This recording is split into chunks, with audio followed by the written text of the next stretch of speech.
Hello friends, और कैसे हैं आप सब। आई होप आप लोगों ने अपना रिवीजन स्टार्ट कर लिया होगा और मेरे साथ रिवीजन भी कर रहे होंगे अपना जीएसटी का।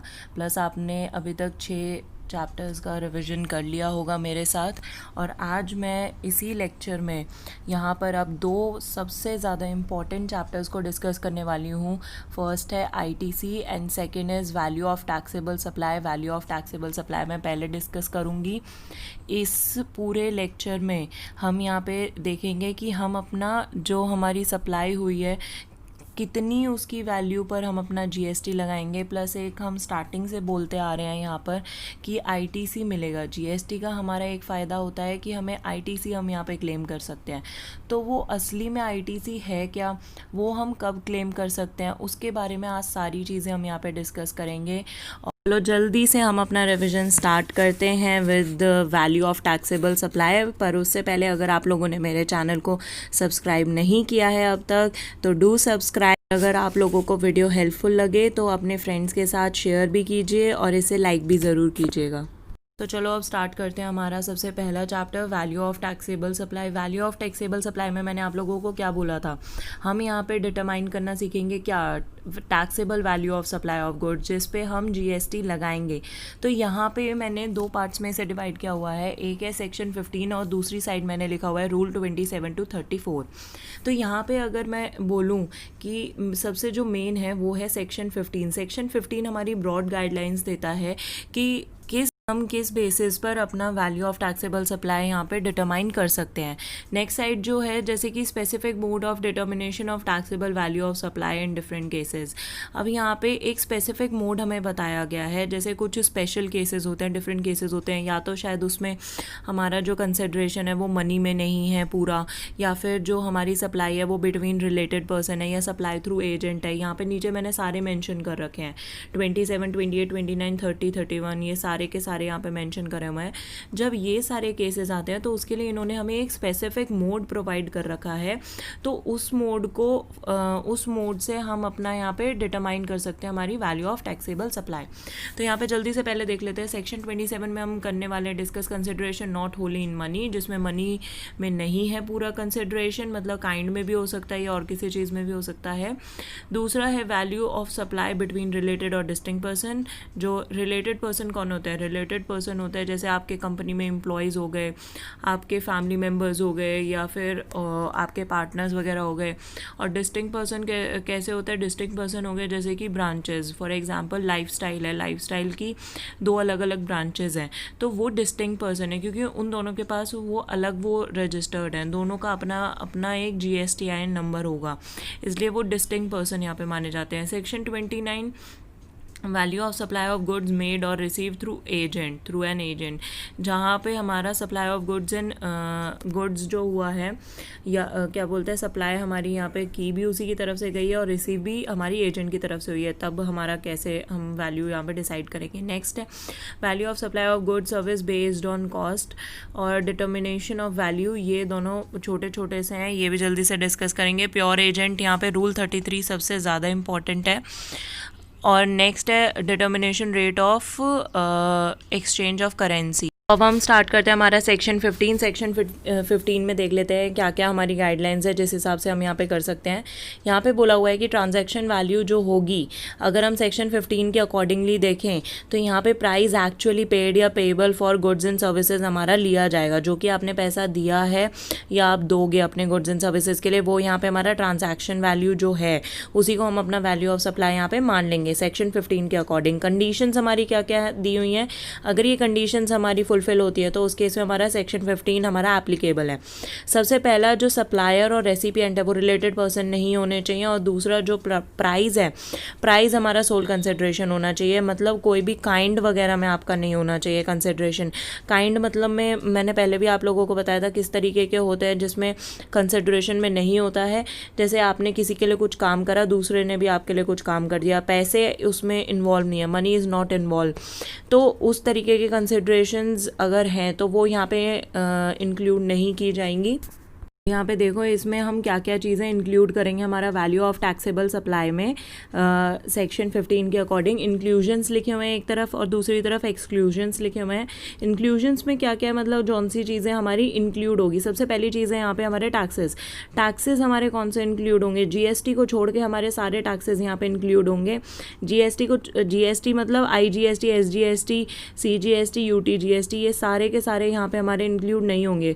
Obviously when you are calculating your value of supply, तो उस केस में तो यार हम ये सारी चीज़ें थोड़ी ना लेंगे, क्योंकि वैल्यू ऑफ सप्लाई तो हम तभी निकाल रहे हैं ना, क्योंकि उसके ऊपर हम GST लगाएंगे तो वो सारी चीज़ें जितने भी टैक्सेस है वो यहाँ पे हमारे इंक्लूड नहीं होंगे।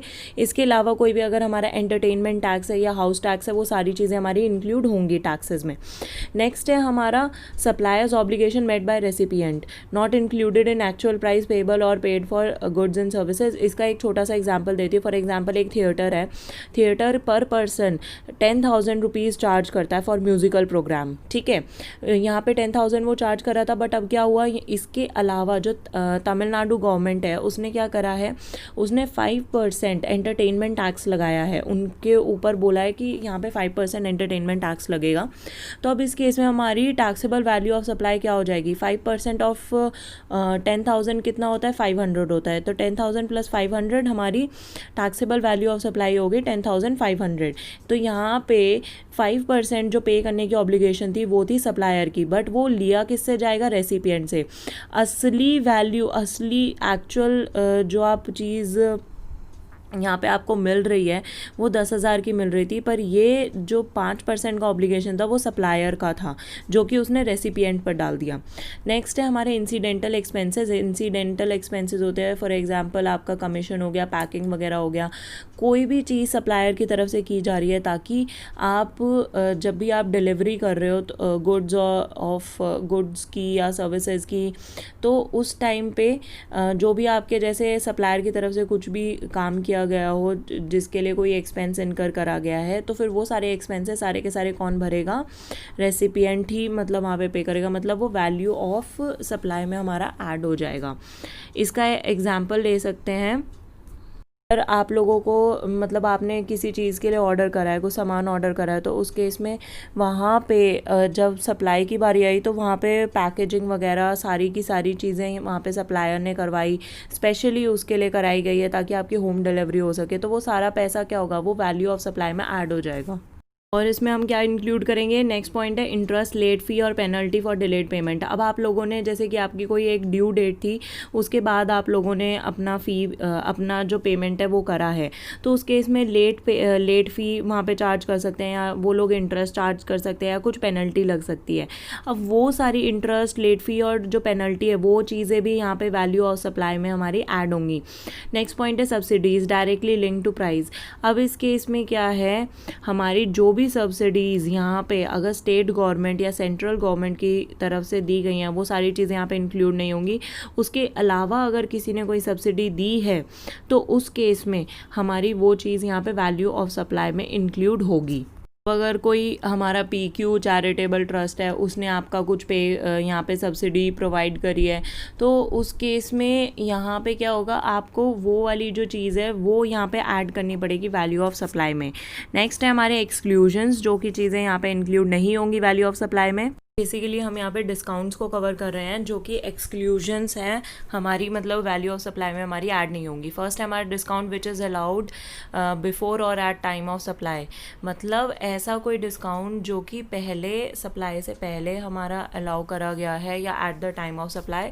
दूसरा है discount that is allowed after supply has been affected, मतलब सप्लाई हो चुकी है उसके बाद वो डिस्काउंट दिया गया है। पर इसके अगर ऐसा कोई केस है तो उस केस में हमारी ये फॉलोइंग कंडीशंस हमारी सेटिस्फाई होनी चाहिए। सबसे पहला, discount given under agreement into और before time of supply relevant to the invoices, मतलब इनवॉइसेस पर ही होना चाहिए, मतलब आपका एग्रीमेंट था, ऐसा कुछ पहले एग्जिस्ट करता था तो इस तब हो सकता है। दूसरा, ITC reverse by recipient of supply, ये जो हमारी सेकेंड कंडीशन है वो जो रेसिपिएंट ऑफ सप्लाई है वही इसे सेटिस्फाई कर सकता है कि अगर वो अपना ITC रिवर्स बैक कर दे।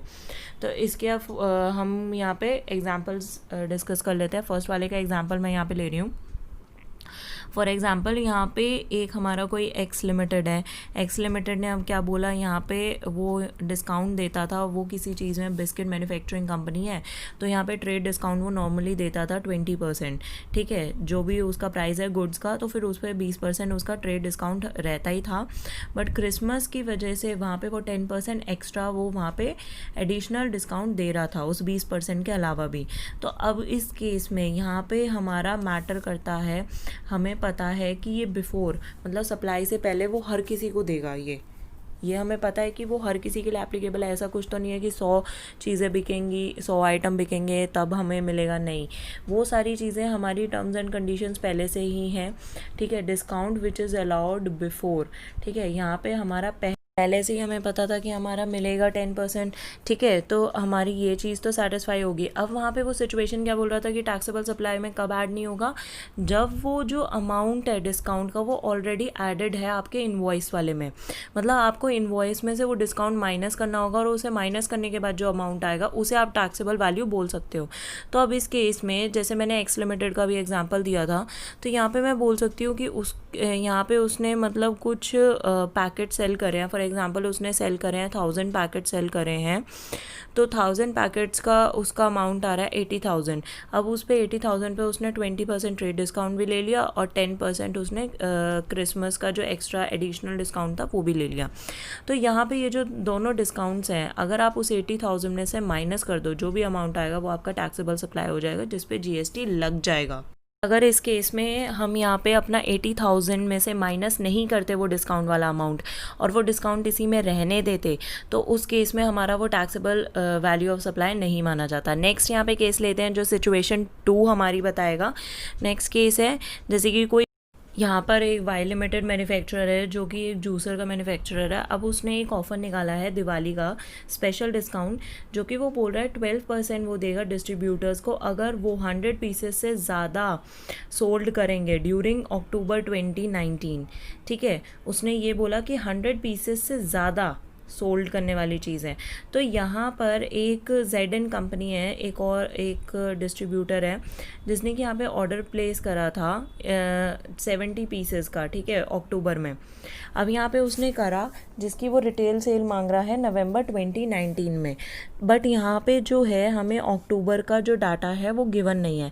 यहाँ पर मैं नवंबर का अगर लगा के चलूँ, उसने रिटेल सेल बोला था 70 पीसेस, यहाँ पे अक्टूबर का नहीं गिवन था, बट अगर मैं अक्टूबर का भी कंपाइल कर दूँगी तो वो 100 को क्रॉस कर जाएगा, 100 पीसेस को क्रॉस कर जाएगा, ठीक है। तो यहाँ पे जब तक अगर मेरे पास अक्टूबर का डाटा नहीं है तो सिंपली मैं क्या बोलूँगी, जितने मैंने अपने जूसर्स ऑर्डर करे थे 70 पीसेस करे थे इनटू जो भी उसका प्राइस होगा वो मेरा वैल्यू ऑफ सप्लाई हो जाएगा। बट इन केस अगर मैं यहाँ पे अपना अक्टूबर और नवंबर दोनों का कंपाइल कर देती हूँ तो टोटल सेल जो है वो 100 पीसेस से ज़्यादा हुई। तो इस केस में इसका मतलब क्या है कि जो दिवाली का डिस्काउंट था वो 12% वाला वो मैं यहाँ पे ले सकती हूँ। तो यहाँ पे मतलब मैंने सप्लाई जो थी वो पहले ही कर चुकी हूँ, ठीक है, सप्लाई वाई लिमिटेड यहाँ पे पहले ही कर चुका है। बट यहाँ पे जब उसने बाद में भी और लिया उससे तो उसके 100 पीसेस क्रॉस हो गए, तो इसी वजह से वो अब एलिजिबल हो गया है 12% के लिए, 12% दिवाली डिस्काउंट के लिए। तो यहाँ पे जो सिचुएशन अब हमें देखनी है, जो हमारी ऊपर कंडीशंस थी वो एप्लीकेबल है, वो यहाँ पे सेटिस्फाई हो रही हैं या नहीं हो रही हैं।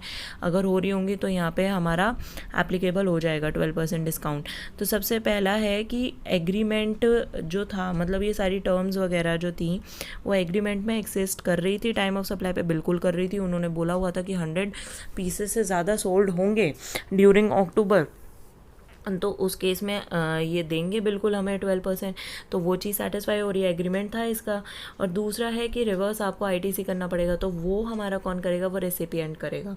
तो यहाँ पे रेसिपिएंट जैसे ही हमारा ITC रिवर्स करेगा तो वहाँ पे फिर हमें 12% का डिस्काउंट यहाँ पे हम अवेल कर सकते हैं। अब यहाँ से हमारा रूल 27 स्टार्ट हो रहा है। रूल 27 में क्या होता है, जब consideration not Holi in money होता है, तो अब इस केस में फिर हम अपना कैसे वैल्यू ऑफ टैक्सेबल सप्लाई यहाँ पे पता लगा सकते हैं। तो सबसे पहला यहाँ पे हमारा जो आ रहा है वो है जर्नल प्रोविज़न जिसमें हमारा ओपन मार्केट वैल्यू इसमें हमारा लिया जाता है। तो इसका जल्दी से मैं एक एग्जांपल बताती हूँ जिससे ज़्यादा क्लियर हो जाएगा। फॉर एग्जांपल एक वाई लिमिटेड है, वाई लिमिटेड ने ये ऑफ़र निकाला है, एक आईफोन एक्स है। आईफोन एक्स वो बोल रहा है कि अगर आप किसी ओल्ड आईफोन के बदले में इस आईफोन को लोगे तो ये 89,000 का पड़ेगा। बट अगर कोई भी एक्सचेंज में नहीं ले रहे हो तो यही आईफोन एक्स आपको पड़ेगा 98,000 का। ठीक है, पहले कितना था, एक्सचेंज में अगर लोगे तो 89 का, और अगर एक्सचेंज में नहीं ले रहे हो तो 98 का पड़ेगा। अब इसमें क्या था, एक परचेज़र आया, जेड परचेज़र आया, उसने अपने एक ओल्ड आईफोन 5 था उसके एक्सचेंज में लिया था उसे। तो यहाँ पे क्या होगा, यहाँ पे अब ये बोला गया है कि ओल्ड आईफोन की आज की डेट में क्या वैल्यू है वो अवेलेबल नहीं है। तो यहाँ पे वैल्यू ऑफ सप्लाई हमारी क्या मानी जाएगी, वैल्यू ऑफ सप्लाई हमारी 98,000 मानी जाएगी एज़ पर सिचुएशन 1। मतलब मार्केट वैल्यू उस सप्लाई की कितनी है। ठीक है, मार्केट वैल्यू कितनी थी, 98,000 थी। अब आपने भले ही एक्सचेंज ऑफर में लिया है उस आईफोन वाले की, सिर्फ अगर हम एक्सचेंज में लेते हैं तो कितनी वैल्यू हम मान लेंगे, 98,000 माइनस 89,000।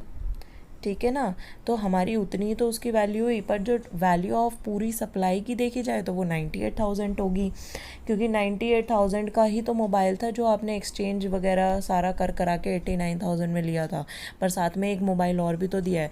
तो असली में तो कॉस्ट वो पूरी 98,000 ही पड़ेगी। तो यहाँ पे value of taxable supply 98,000। Next case है जिसमें कि हमारी ओपन मार्केट वैल्यू हमें पता नहीं है। तो इस केस में हम वैल्यू ऑफ टैक्सेबल सप्लाई कैसे निकालेंगे, यहाँ पे मैंने लिखा हुआ है cash plus value of goods और सर्विसेज। ये कैसे, इसका भी मैं एग्जांपल लेके बताती हूँ। फॉर एग्जांपल एक आपकी एक्स लिमिटेड है, वो मैन्युफैक्चर करती है लैपटॉप्स। ठीक है, लैपटॉप वो करती है। वाई एक आया, वाई लिमिटेड क्या करती है, वाई लिमिटेड मैन्युफैक्चर करती है प्रिंटर। अब वाई लिमिटेड ने एक्स लिमिटेड को बोला कि मेरे को एक लैपटॉप चाहिए। ठीक है, अब उसने लैपटॉप दिया एक्स लिमिटेड ने, वाई लिमिटेड ने उसे कितना पे करा, उसने उसे पे करा 90,000 प्लस साथ में एक उसने उसे प्रिंटर दे दिया। ठीक है, ये हुई पूरी पेमेंट, एक प्रिंटर दिया प्लस 90,000 दे दिया। अब यहाँ पे हमें सिर्फ इतना पता है कि हमारे प्रिंटर की जो वैल्यू है, प्रिंटर की वैल्यू हमारी 3,000 है।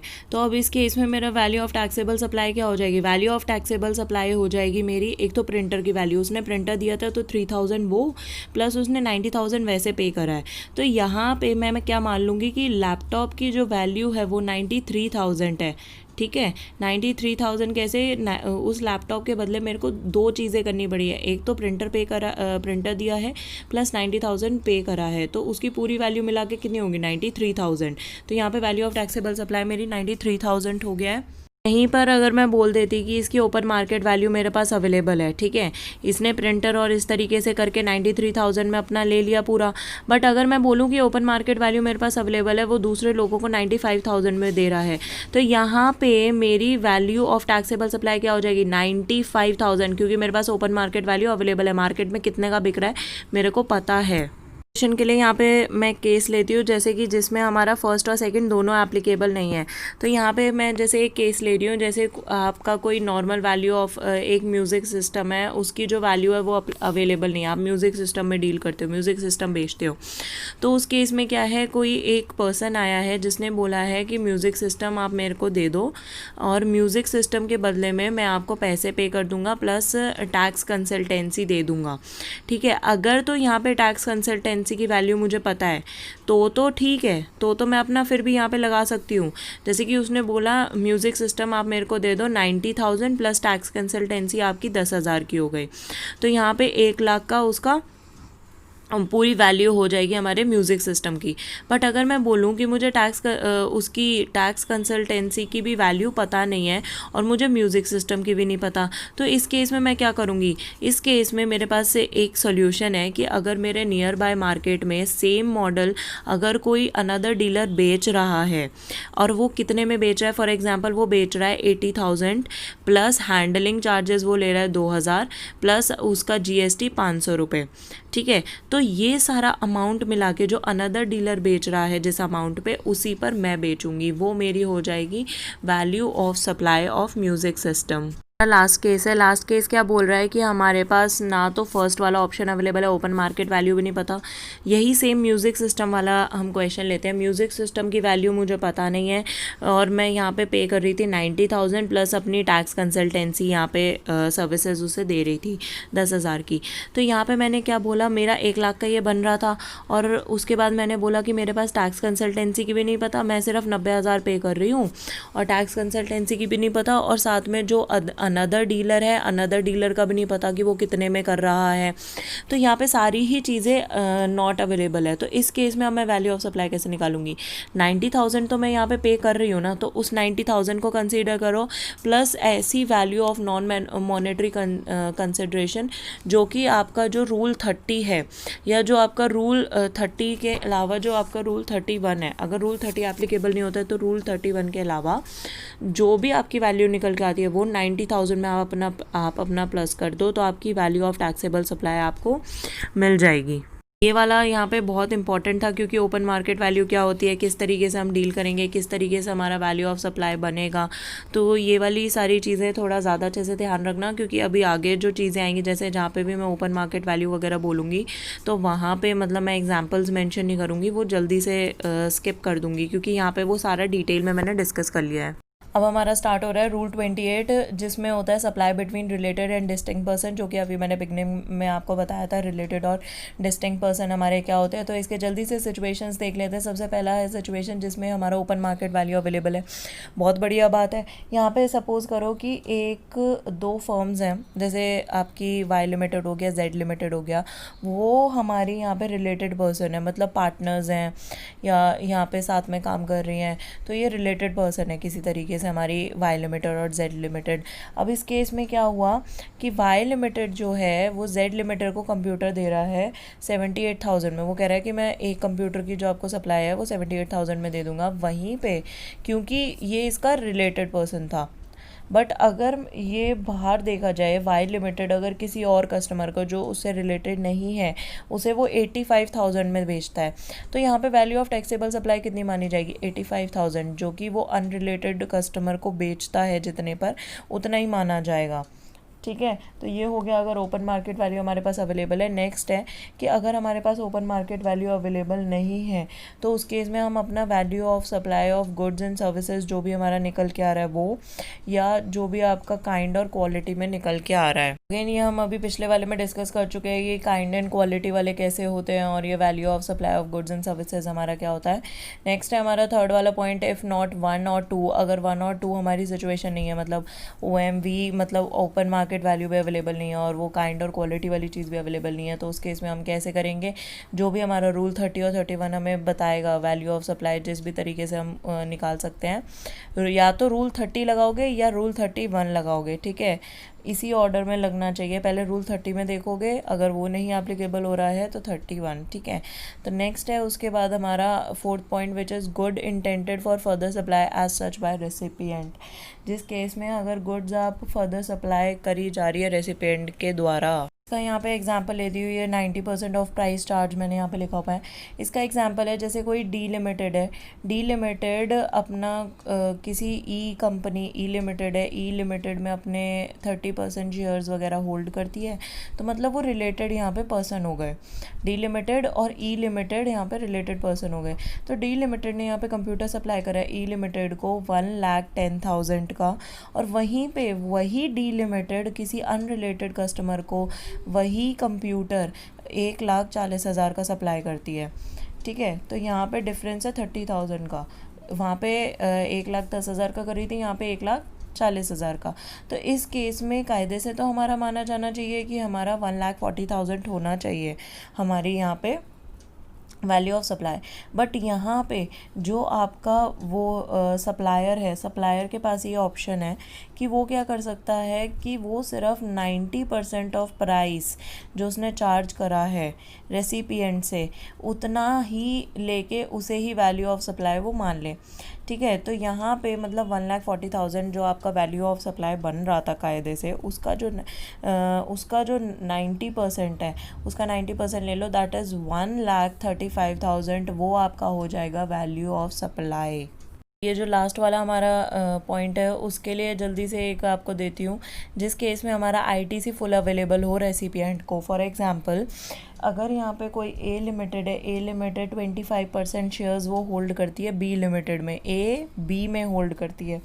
तो अब इस केस में क्या हुआ, ए लिमिटेड ने बोला कि एक अकाउंटिंग सॉफ्टवेयर मैं आपको बना के दूंगा, बी लिमिटेड को बोला कि मैं 2,50,000 में आप लोगों को बना के दे दूंगा। तो अब इस केस में क्या होगा, अब यहीं पे वही ए लिमिटेड अगर किसी अनरिलेटेड पर्सन को वो दे रहा है तो वो 3,80,000 में वो उसे बना के दे रहा है वो सॉफ्टवेयर। अब जो बी लिमिटेड था, बी लिमिटेड यहाँ पे एलिजिबल है फुल आईटीसी के लिए। तो अगर फुल आईटीसी उसे क्लेम करना है तो यहाँ पे उसका प्राइस क्या माना जाएगा, 2,50,000 जो कि उसने सही में पे करा है बी लिमिटेड ने। तो यहाँ पे वैल्यू ऑफ टैक्सेबल सप्लाई कितनी मानी जाएगी, 2,50,000। यहाँ पे 3,80,000 नहीं ली जाएगी जितना वो दूसरे को कर रहा है, क्योंकि आईटीसी तो हम उसी पे अवेल करते हैं ना जितना तुमने पे करा है। अब है यहाँ पे हमारा रूल 29। रूल 29 क्या होता है, जहाँ पे आपकी जो सप्लाई है, सप्लाई ऑफ गुड्स मेड और रिसीव थ्रू एन एजेंट होता है। तो इसमें सिचुएशंस वही हैं जैसे पिछले वालों की तरह, ओपन मार्केट वैल्यू अवेलेबल है, या goods intended for further supply bye recipient है, या फिर अगर 1 और 2 में से दोनों में से कोई सिचुएशन नहीं है तो किस तरीके से हम डिटरमाइन कर सकते हैं वो मैंने यहाँ पे लिखा हुआ है। सेम चीज़ें हैं वो जो मैं अभी एक्सप्लेन कर चुकी हूँ। अब हमारा रूल 30 क्या बोलता है कि अगर जो भी अभी हमने सारे रूल डिस्कस करे 28, 29 वगैरह, वो अगर किसी भी कैटेगरी के अंदर जो आपने मतलब जो यहाँ पे आपकी ट्रांजैक्शन हुई है वो किसी भी कैटेगरी के अंडर नहीं आती है supply of goods and services, तो उस केस में आप अपना टैक्सेबल और टैक्सेबल वैल्यू ऑफ सप्लाई आप कैसे डिटरमाइन कर सकते हो, रूल 30 के अकॉर्डिंग कर सकते हो। उसमें क्या है, 110% ऑफ कॉस्ट ऑफ मैन्युफैक्चरर और प्रोडक्शन और cost of acquisition of goods वगैरह, या फिर 110% of cost of acquisition of services के केस में सेकंड वाला, और फर्स्ट वाला किसके केस में, हमारा गुड्स के केस में। इसमें कॉस्ट ऑफ प्रोडक्शन हमारा क्या क्या चीज़ें इंक्लूड करेगा, इसमें सारी चीज़ें इंक्लूड होगी जैसे मटेरियल कंज्यूम्ड हो गया, डायरेक्ट वेजेस हो गई, सैलरीज हो गए, डायरेक्ट एक्सपेंसेस हो गए, quality control cost, packing cost, administration overheads, ये सारी चीज़ें यहाँ पे इंक्लूड हो जाएंगी। अब यहाँ पे जल्दी से हम देखते हैं कि हमारा रूल 32 क्या बोलता है। रूल 32 में मैंने यहाँ पे मेंशन करे हैं, यही सारी सर्विसेज मैं यहाँ पे कवर करूँगी कि service in relation to purchase और सेल ऑफ फॉरेन करेंसी क्या होता है, service by air travel agent in booking air ticket वगैरह क्या होता है, या लाइफ इंश्योरेंस। तो यहाँ पर जल्दी से अभी पहले 2 डिस्कस करती हूँ, उसके बाद डिटेल में डिस्कस करने वाले बाकी 3 हैं। Service by air travel agent का मैंने यहाँ पर लिख रखा है कि अगर आपका डोमेस्टिक बुकिंग्स आप कर रहे हो तो उस केस में आपका 5% ऑफ बेसिक फेयर आपका लिया जाएगा वैल्यू ऑफ टैक्सेबल सप्लाई। दूसरे में 10% ऑफ बेसिक फेयर अगर आपकी इंटरनेशनल बुकिंग्स हैं। तो इस केस में हमारा बेसिक फेयर क्या है, बेसिक फेयर ऐसा पार्ट ऑफ एयर फेयर है जिस पे आप कमीशन नॉर्मली पे करते हो अपने एयर ट्रैवल एजेंट को, ठीक है। और ये जो दूसरा पार्ट यहाँ पे मैंने लिख रखा है, ये वैल्यू ऑफ टोकन और वाउचर के केस में यहाँ पे money value of goods and services redeemable again such token voucher etcetera जो मैंने लिखा हुआ है, ये वाली चीज़ आपको ऐसे क्लियर हो जाएगी। एग्जांपल ले लेती हूँ, जैसे कोई एक्स है, एक्स ने परचेज़ करा एक वाउचर, उसने वाउचर परचेज़ करा था 5,000 का, आईटीसी लिमिटेड से उसने परचेज़ करा था, ठीक है। अब उसने क्या करा, वो वाउचर आपका रिडीमेबल हो सकता है अगर आप विल्स लाइफस्टाइल से कोई भी चीज़ आप वहाँ पे जाके ले रहे हो, कपड़े वगैरह कुछ भी ले रहे हो, तो 5,000 तक के आप वहाँ से ख़रीद सकते हो। अब क्या हुआ, 5,000 का जो था वाउचर आपको मिल गया, ठीक है। पर वाउचर आपको 5,000 का मिला है, पर उसने असली में जो पे करे थे एक्स ने, वो पे करे थे सिर्फ और सिर्फ 4,500, ठीक है। उस वाउचर को ख़रीदने के लिए, 5,000 का वाउचर ख़रीदने के लिए उसने सिर्फ 4,500 दिए थे। तो अब उस वाउचर को जब वो विल्स लाइफस्टाइल लेकर गया, उसने उसे यूज़ करा वाउचर को, तो उसने 5,000 के वहाँ पे क्या ख़रीदे, गुड्स वहाँ पे मतलब कपड़े वगैरह ख़रीद लिए। तो इस केस में आपका वैल्यू ऑफ टैक्सेबल सप्लाई क्या होगी, 5,000 होगा। मतलब जितने का वो वाउचर था, जितनी वैल्यू के गुड्स एंड सर्विसेज उसने ख़रीदे हैं। यहाँ पे ये service in relation to life insurance business है, ये वाला आप लोग स्किप कर सकते हो, इतना ज़्यादा इंपॉर्टेंट नहीं है। बस एक बार इसे देख लेना, वही प्रीमियम के ऊपर हम किस किस तरीके से चार्ज करते हैं, कौन से केसेस हैं, ये जस्ट आप एक बार ही देख सकते हो, इतना ज़्यादा कुछ इसे डिस्कस करने की ज़रूरत नहीं है। अब यहाँ पे देखो, यहाँ पे है सबसे पहला पॉइंट जो मैंने लिया था, service in relation to purchase और सेल ऑफ फॉरेन करेंसी। अब इसमें सबसे पहला यहाँ पे ना आपकी बुक्स वगैरह में ऑप्शंस दिए होंगे, जैसे ऑप्शन 1, ऑप्शन 2, जैसे एक्चुअल वैल्यू के केस में क्या होगा, या डीम्ड वैल्यू के केस में क्या होगा। तो सबसे पहला मैं यहाँ पे ले रही हूँ कि एक्चुअल वैल्यू, अगर इस केस में अगर हम सेल और परचेज ऑफ फॉरेन करेंसी करते हैं तो किस हिसाब से हमारा वैल्यू ऑफ टैक्सेबल सप्लाई हम यहाँ पे कैलकुलेट करते हैं, डिटरमाइन करते हैं, वो यहाँ पे देखते हैं। सबसे पहला एग्जाम्पल लिया है, बस ध्यान से देखते जाना, इसी हिसाब से तुम्हें थ्योरी इसकी पूरी समझ आ जाएगी। फर्स्ट एग्जाम्पल है, जैसे मैंने यहाँ पे ले रखा है कि एक्स है, एक्स ने सेल करे हैं $40,000 एट द रेट ऑफ 65 पर $, ठीक है, मतलब इतना रेट चल रहा है, इतने रेट पे उसने सेल करा है। बट आरबीआई का अगर रेफरेंस रेट देखा जाए, आरबीआई के अकॉर्डिंग जो रेफरेंस रेट है इसका $, का वो है 65.75। तो इस केस में जो आरबीआई का रेट था माइनस जिस रेट पे एक्स सेल कर रहा था, तो डिफरेंस कितना है 0.75। तो वैल्यू ऑफ टैक्सेबल सप्लाई आपकी कितनी मानी जाएगी, $40,000 थे जिसे आप कन्वर्ट करना चाहते थे रुपये में, तो इंटू 0.75 जो डिफरेंस था उससे मल्टीप्लाई कर दो, आपको वैल्यू ऑफ टैक्सेबल सप्लाई यहाँ पे मिल जाएगा। दूसरा केस है, यहाँ पे था कि आपके $2,00,000 हैं, $2,00,000 आप कितने में दे रहे हो, 0.62 में बेच रहे हो, और यहाँ पे आपका जो आरबीआई रेट है, आरबीआई रेट यहाँ पे आपको गिवन नहीं है, ठीक है। तो उस केस में आपका वैल्यू ऑफ टैक्सेबल सप्लाई कितना माना जाएगा, उस केस में आपका जो भी अमाउंट आ रहा है उस अमाउंट का 1% आप ले लो, आपका वो वैल्यू ऑफ टैक्सेबल सप्लाई हो जाएगा।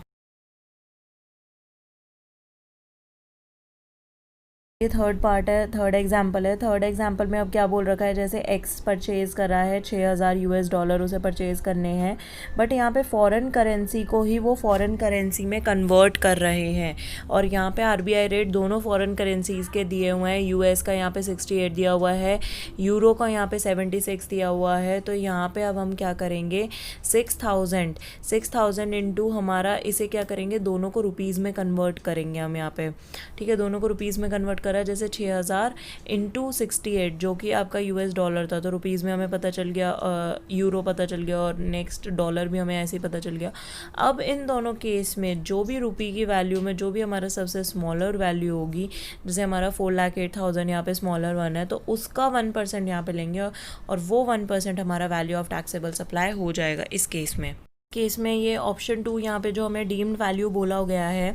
अब इस केस में हमारा क्या होता है, हमारा निकाला जाएगा वैल्यू ऑफ सर्विस, ठीक है, value of service relating to supply of foreign currency, मतलब आपका जो सर्विस आपने करी है उसकी वैल्यू यहाँ पे हमारी पता लगाई जाएगी। फॉर यहाँ पे हमें जो टेबल दिया हुआ है उस टेबल को ध्यान से देखो, इसमें जैसे बोला गया है कि अगर आपने करेंसी एक्सचेंज करी है 1 लाख तक की, तो उस केस में वैल्यू ऑफ सर्विस क्या माना जाएगा, 1% of gross amount of currency exchange, ठीक है, मिनिमम 250 रुपीज़ होना चाहिए। और उसके बाद है हमारा अबव, क्या बोलते हैं, 1 लाख से, मतलब अबव 1 लाख टू 10 लाख, तो इस केस में कितना है, 10,000 होना चाहिए, प्लस 0.5% ऑफ ग्रॉस अमाउंट जो भी आपने एक्सचेंज करा है, माइनस 1 लाख, ठीक है। तो ये तो सिर्फ यहाँ पे इन्होंने टेबल में दिया हुआ है कि किस तरीके से आप निकाल सकते हो। ये कौन से केस में हो जाएगा हमारा, जहाँ पे हमें सर्विस कैलकुलेट करनी है, वैल्यू ऑफ सर्विस कैलकुलेट करनी है, ठीक है। ये यहाँ पे एक नया केस आया सेकेंड हैंड गुड्स का। अब हमें पता है कि जब एक बारी गुड्स हमारे बेच दिए जाते हैं तो उस केस में उस पर हमारा टैक्स लग जाता है, बट अगर वही गुड्स एक बारी यूज़ करने के बाद दोबारा बेचे जाएं, मतलब सेकेंड हैंड गुड्स हो जाएं, तो उस केस में भी क्या उसी वैल्यू पे हम करें, ये तो फिर वही हो जाएगा ना, हमारा डबल टैक्सेशन वाली चीज़ हो गई, एक ही चीज़ पे तुमने बार बार टैक्स लगा दिया। तो इसी केस को डील करने के लिए हमारा value of taxable supply second hand goods के केस में हम कैसे निकालेंगे, वो अब हम डिस्कस करते हैं। इसके लिए भी हमारे यहाँ पे 2 कंडीशंस थी। सबसे पहली कंडीशन, जो भी हमारे सेकेंड हैंड गुड्स बेच रहा है वो पर्सन उस चीज़ में डील करता हो, सेकेंड हैंड गुड्स में ही डील करता हो, और दूसरा हमारा इन सब के जो परचेज ऑफ सच गुड्स हैं उस पर हमारा आईटीसी क्लेम ना किया हो। तो अब इस केस में हम किस तरीके से बोल सकते हैं, एक और हमारा गुड्स रीपोजेस्ड फ्रॉम अ डिफ़ॉल्टिंग बोरोअर, इसी का पार्ट था कि हम उस केस में क्या करें, जैसे गुड्स रिपोजेस कर लिए, अगर कोई भी डिफ़ॉल्टर है और क्या यहाँ पे डिफ़ॉल्टर जो है वो रजिस्टर्ड नहीं है जीएसटी के अंडर, या फिर क्या यहाँ पे है कि आपने जो गुड्स रिपोजेस करे हैं वो इसलिए करे हैं क्योंकि वो पे नहीं कर पा रहा था, अपना लोन और डेट रिकवर करने के लिए करे हैं। तो ये सारी चीज़ें जो हैं, ये 2 एग्जांपल यहाँ पे जो मैंने मेंशन कर रखे हैं, उससे ज़्यादा क्लियर हो जाएगा हमें। अब यहाँ पे देखो, सबसे पहले केस में एक्स जो है वो डील करता है buying and selling of second hand goods, ठीक है। अब उसने परचेज़ करे हैं, बी से परचेज़ करे हैं, यहाँ पर हमारे जो एक फ्रिज था वो परचेज़ करा है 14,000 का, जिसमें उसने माइनर चेंजेस करे हैं।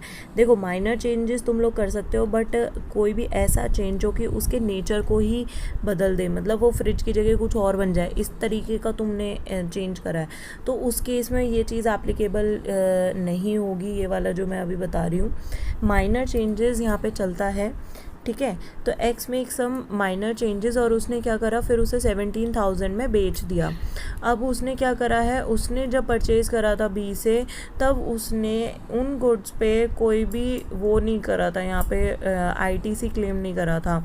तो इस केस में जो taxable value of supply bye x जो होगी वो सिर्फ 3,000 होगी। क्यों? क्योंकि यहाँ पे हमारा जो सेल प्राइस है वो सेल प्राइस हमारे 14,000 जो हमारा परचेज प्राइस था उससे ज़्यादा था, इसलिए हमारा 3,000 यहाँ पे टैक्सेबल सप्लाई है। बट इन केस अगर मेरा जो सेल प्राइस है वो 14,000 जितने में मैंने ख़रीदा है उससे कम होता, तो उस केस में हमारी टैक्सेबल सप्लाई क्या होती है, यहाँ पे हमारी ज़ीरो होती, ये याद रखना। अब यहाँ पे दूसरा क्वेश्चन देखो, ये रिपोजेस वाला है, गुड्स रिपोजेस्ड वाले के केस में जब कोई भी डिफ़ॉल्टर हो जाता है बोरोवर। तो इस केस में हमारा सेकंड केस जो लिखा हुआ है, जैसे वाई ने परचेज़ करा था एयर कंडीशनर फॉर 80,000, ठीक है। अब 80,000 का उसने परचेज़ करा था, तो वो फाइनेंस किया जा रहा था, it is finance by a limited on wise failure to pay EMI। जब वो फेल हो गया EMI पे करने के केस में, तो फिर वाई ने क्या करा, ऐसे जैसे बैंक वाले जब्त कर लेते हैं ना, तो वैसे ही इन्होंने क्या करा, उन्होंने एयर कंडीशनर को रिपोजेस कर दिया और लेटर ऑन ए लिमिटेड, मतलब एक तरह से बैंक समझ लो तुम इसे, तो उसने वो एयर कंडीशनर सेल कर दिया 71,000 में। तो वैल्यू ऑफ टैक्सेबल सप्लाई होगा क्या, सेलिंग प्राइस क्या था आपका 71,000 था, ओरिजिनल प्राइस था 80,000। अब उसमें से आप माइनस करोगे, 3 क्वार्टर्स कम से कम उसके पास था, जितने क्वार्टर्स उसके पास था उस क्वार्टर को हटा के, उन क्वार्टर्स के अमाउंट को हटा के जो बचा हुआ है उसे आप यहाँ पे कंपेयर करके देखो अपने सेलिंग प्राइस से, आपको मिल जाएगा आपका वैल्यू ऑफ टैक्सेबल सप्लाई। तो यहाँ पे अगर मैं बोलूँ, यहाँ पर उसका अगस्त 6, 2019 से था जहाँ पे उसने परचेज़ करा था, और यहाँ पे सेल करा गया है दिसंबर 2, 2019 को, वो सॉरी यहाँ पे सेल करा गया है वो February 10, 2020 को वो सेल करा गया है। तो अगर इसके बीच में आप देखोगे तो यहाँ पे 3 क्वार्टर्स आ रहे हैं, 3 क्वार्टर्स आ रहे हैं। तो जो भी उनका नॉर्मल वियर एंड टीयर है, नॉर्मल वियर एंड टीयर का याद रखना, वो कितने पे रिड्यूस करा जाता है, 5 परसेंटेज पॉइंट्स पे उसे रिड्यूस करा जाता है फॉर एवरी क्वार्टर। 5% पर क्वार्टर है, तो 5% पर क्वार्टर, तो 3 क्वार्टर हुए हैं, तो 15% आप रिड्यूस करोगे 80,000 में से। तो 80,000 में से आपने रिड्यूस करा 12,000 को, तो आपके पास कितने बचे हैं, 68,000। तो मतलब आज की डेट में उसकी प्राइस थी 68,000, जिसे आपने सेल करे 71,000 में, 3,000 का फ़ायदा हुआ है, तो 3,000 आपका वैल्यू ऑफ टैक्सेबल सप्लाई हो जाएगा इस केस में। अब यहाँ से हमारा स्टार्ट हो रहा है प्योर एजेंट वाला कॉन्सेप्ट, कि अगर प्योर एजेंट है हमारा, value of supply of services in case of pure agent हमारा कैसे होगा, तो हमें कैसे पता चलेगी हमारी वैल्यू ऑफ सप्लाई। तो यहाँ पे हमारा सबसे पहला है, यहाँ पे बता रखा है कि प्योर एजेंट होता क्या है। प्योर एजेंट वही है जो कॉन्ट्रैक्चुअल एग्रीमेंट में है रेसिपिएंट ऑफ सप्लाई के साथ, या फिर एक रिटर्न कॉन्ट्रैक्ट, ज़रूरी नहीं है उसके लिए, इम्प्लाइड कॉन्ट्रैक्ट भी चल सकता है, ठीक है। और उसका कोई भी उस पर टाइटल नहीं है, टाइटल टू द गुड्स और सर्विसेज नहीं है उसके पास, मेयरली जस्ट वो एक प्योर एजेंट की तरह उसके लिए काम कर रहा है, उसका कोई इंटरेस्ट नहीं है उस गुड्स और सर्विसेज में, वो उसी के लिए काम कर रहा है, रेसिपिएंट के लिए, ठीक है।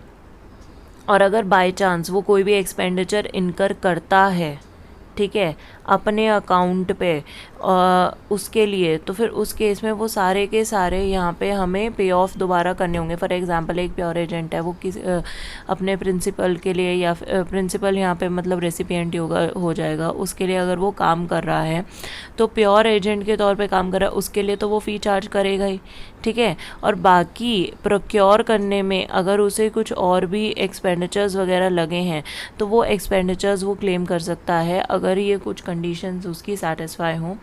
सबसे यहाँ पे ये जो 3 कंडीशंस दी हुई हैं, मेयरली आप ये लोग इसका ऊपर से आप ये चीज़ समझ सकते हो कि अगर वो उसके लिए प्योर एजेंट की तरह काम कर रहा है तो आपका जो वैल्यू ऑफ सर्विस आप लोग निकालोगे उसमें से वो अमाउंट माइनस हो जाएगा, वो चार्जेबल टू जीएसटी नहीं होगा।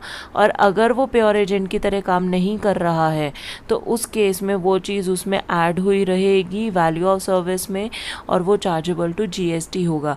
इसमें एग्जांपल मैं लेके बता देती हूँ कि किस तरीके से।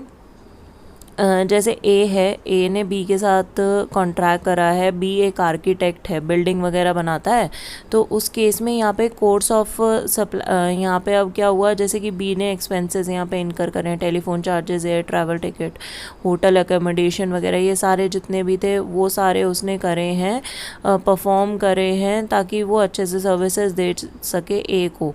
तो बट यहाँ पे जो भी चीज़ें उसने बी ने करा है वो एक्सपेंडिचर्स वो रिकवर कर सकती है ए से, बट वो अगर बोले कि यहाँ पर ये बोले कि अगर उसने ये काम सारा प्योर एजेंट की तरह करा है तो भाई उसने प्योर एजेंट की तरह नहीं करा है।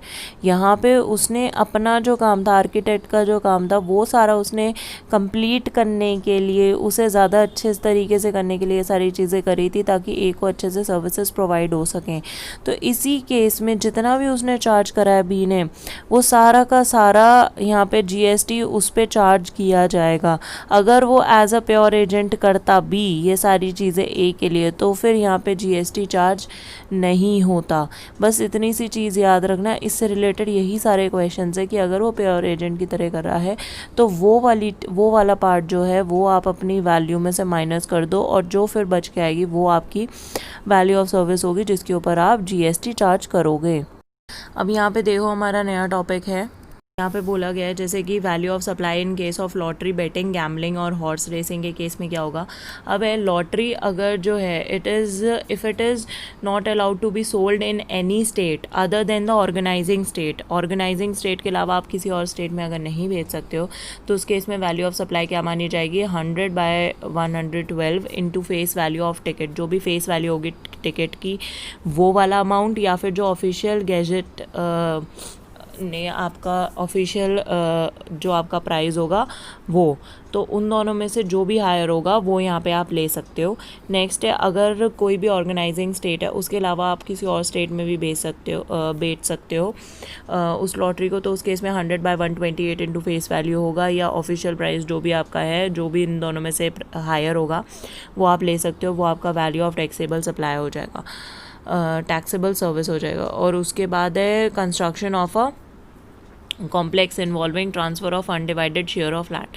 इस केस में क्या है, यहाँ पे हमारा कैसे निकलेगा, टोटल अमाउंट चार्ज जो कि चार्ज करा गया, फॉर एग्जांपल आपसे 120 चार्ज करा गया है, 1,20,00,000 आप लोगों से चार्ज। इस केस में आपका वैल्यू ऑफ लैंड क्या हो जाएगा, वैल्यू ऑफ लैंड हो जाएगा 1/3 of the total amount charge, ठीक है। 1/3 आप इसका लगा सकते हो, 1,20,00,000 आप निकाल लोगे, 1/3 वो अपने 1,20,00,000 में से आप माइनस कर दो, आपको आपकी वैल्यू ऑफ टैक्सेबल सप्लाई यहाँ पे मिल जाएगी।